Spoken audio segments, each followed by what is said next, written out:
Hey folks, there are so many acoustic guitar myths out there. We can't even keep up with any of them.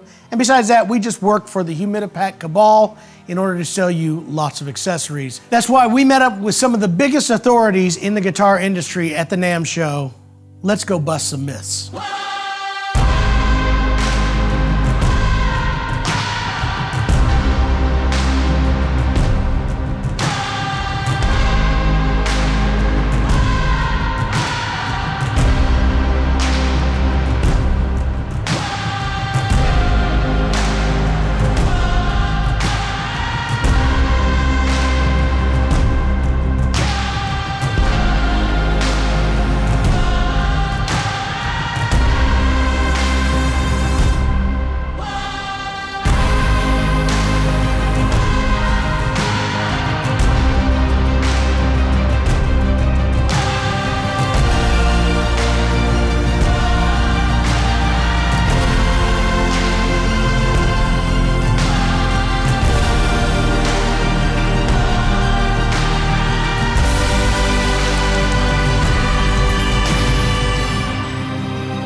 Yes, please humidify your guitar. Yeah, you should humidify a bit. You should humidify a guitar. Our opinion is it's extremely important. No, you definitely should. I don't know where to start. It's probably the most important thing you could do for your acoustic guitar. Wood's a natural material. It is sensitive. So the proper humidity level we recommend is 45 to 55%. That's what our factory's at. And if you don't maintain that level, you can have issues. I'm saying about mid-'80s. Bob Taylor, Chris Martin, myself, John Larrivee, and Bryn Ferguson all signed a letter that we sent to the store to explain proper humidity to keep the guitars at. Doesn't matter if it's a laminate and everybody's told you don't have to do it. Always humidify your guitar. The best thing I think you could invest in is a hygrometer. They cost the price of a set of strings. Put one of those in your case or in the music room, something like that. But yes, when we're building our guitars, they're built between 40 and 50% relative humidity. Yes, please always humidify your guitar. And it's so easy now with the humidipacks and everything that add or take away. It's a must. I'll stick to science, not opinion. The internet's the place to go for opinion. It is a place to go for opinion. How would you counter the argument we get often is like, my grandpa had a Martin or he had an old guitar, he never humidified it, it was fine. Well, Grandpa got really lucky. But I mean, I'm the archivist for the company and I've seen old correspondence where, now you have humidification systems you can buy. They used to recommend cutting an apple in half. Really? And sticking it in the So case they've known pocket. this for a while. Yeah, to help humidify the guitar. And I'm gonna tell you 2 tricks. I double the amount. The double, instead of putting, they say put 3 in. I put 4 in every guitar case. And I don't have to change for more than a year. That's awesome. But the other thing that I do is when I open my guitar case to play my guitar, I close the case. That's what I tell every customer. Because it's a properly humidified environment. And if you open it up and it's dry, you're gonna dry your case out. Outside, it's summertime, it's 65, 75% humidity, but my guitar stays inside. Do I still need to humidify my guitar? Yes, please.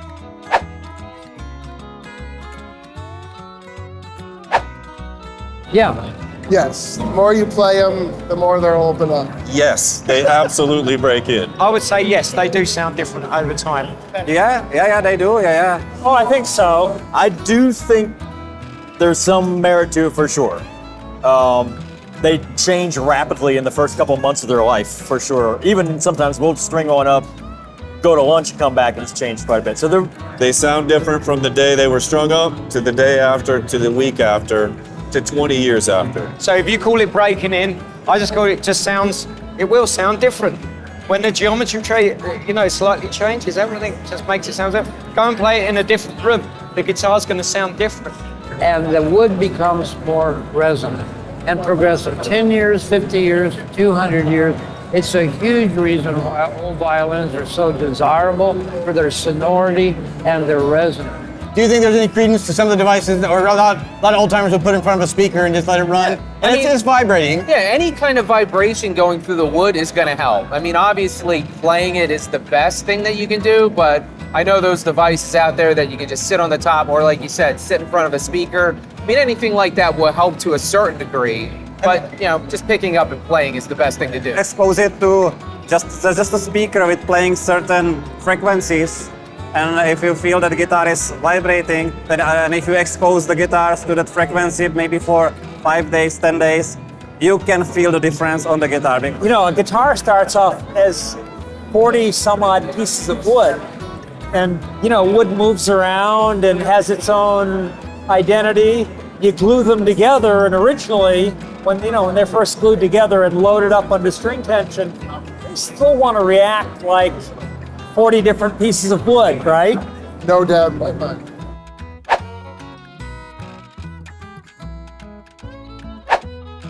As in smashing the guitar up. No, you don't want to do that. Just Relic guitars in general. Do you have a problem with them? No. We love it. I don't have any problems with it. I think it's cool. Well, I mean, it depends on what degree it's Relic. I don't really It's not your like favorite. to, yeah, I don't really like to make a guitar which just looks old. Personal choices is where I leave that one. I have no philosophical problems with relicing, and I really appreciate it when it's done well. Awesome. Both acoustics and electrics. You know, with guitars, everybody loves that musty smell, you know, and that look. So for somebody to relic, it's really a personal choice. You know, most people aren't damaging the guitar tonally with that. We don't relic anything. I'm not saying we never will. It's not what we're currently selling. There's some people that do it really well, and I think it's really neat. But honestly, I probably shouldn't have anything other than a personal opinion. It's whatever you like. I mean, you can make it look like it's 70 or 80 years old, but it may not still sound like it's 70 or 80 years old. I mean, our authentic models, that's one of the things we look at because, yeah, we have this 1937 D28 in our museum that's worth over $100,000, but not everybody can afford that. Yeah. So we built the D28 authentic, but we want it to sound as close to that original guitar as possible, so we use the vintage tone system. We age them if you want to get that look too, but I mean, even if you're aging a new guitar, you know, it's still going to have kind of a similar break-in period to something that's not aged. Yeah. I like the look of an old guitar, so it depends if you like that look or not. There's theories that it helps with the sound because it's not a sheet of plastic, it's broken up, and the wood can vibrate more. You're a fan. I'm a fan. I can't sit and tell you that I think it changes the sound. I'm gonna be honest. It could sound better to you, could sound better to him. He doesn't hear it. He doesn't like it. She doesn't like it. I'm much more into having an instrument that works, you know, that the acoustic performance is there, the durability of the instruments is there, and it just works for you as a tool, you know. The guitar, after all, is just, you know, tool for making your ideas, your musical ideas, passing your musical ideas to your audience. I'm not opposed to it if it's done well. Awesome. But it's harder to do that than to build them shiny. I'll say that. So there's more work to building Absolutely. a Relic guitar. To than do there it is- properly, it's way harder. It's not something I do. I wouldn't know how to do it. It's an art on its own.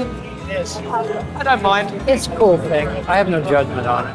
Yeah, we're not going to do it because I'm a perfectionist, and I'd add another $10,000. But it would look good.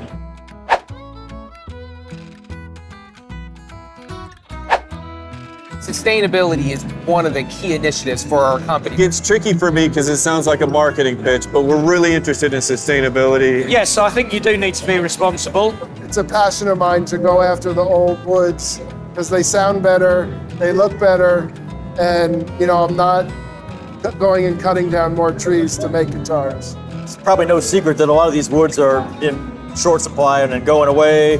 When we use old wood, we get better sounding guitars. We talked about the resins getting harder over time, the secret to old violin. So we get the advantage of much better sound with old wood. I believe that, and I actually proved to myself as well that we can make great sounding guitar out of like a B-grade materials and not really great looking materials. If you do the voicing right, if you do the construction of the guitar right, it works, but it's just not so nice to look at, So that's why we are using high quality materials, but we are not using endangered species, definitely.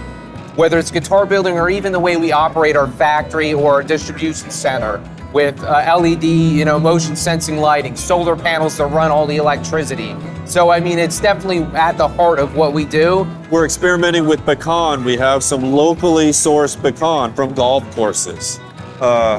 We've got old growth spruce. We're very interested in it. None of them are Brazilian rosewood sound-alikes.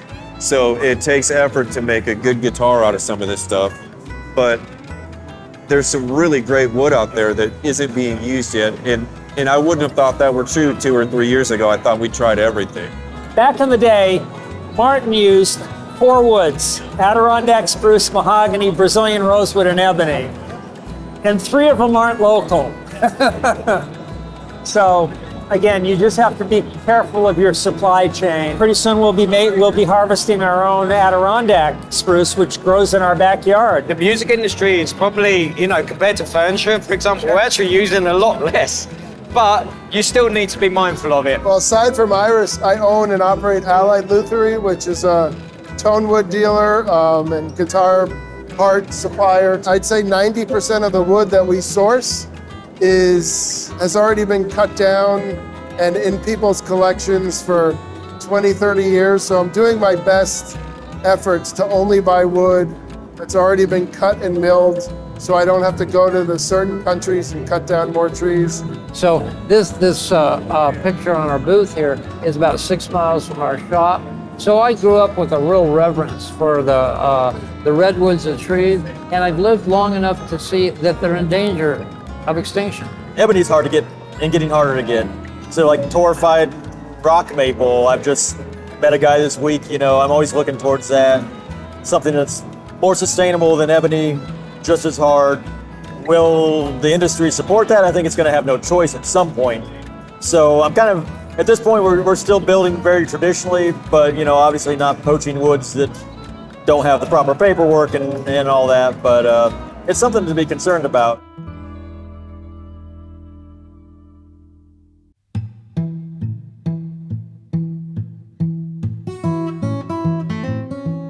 Well, there you go, guys. Those are the majority of busted myths that we had at the NAMM show.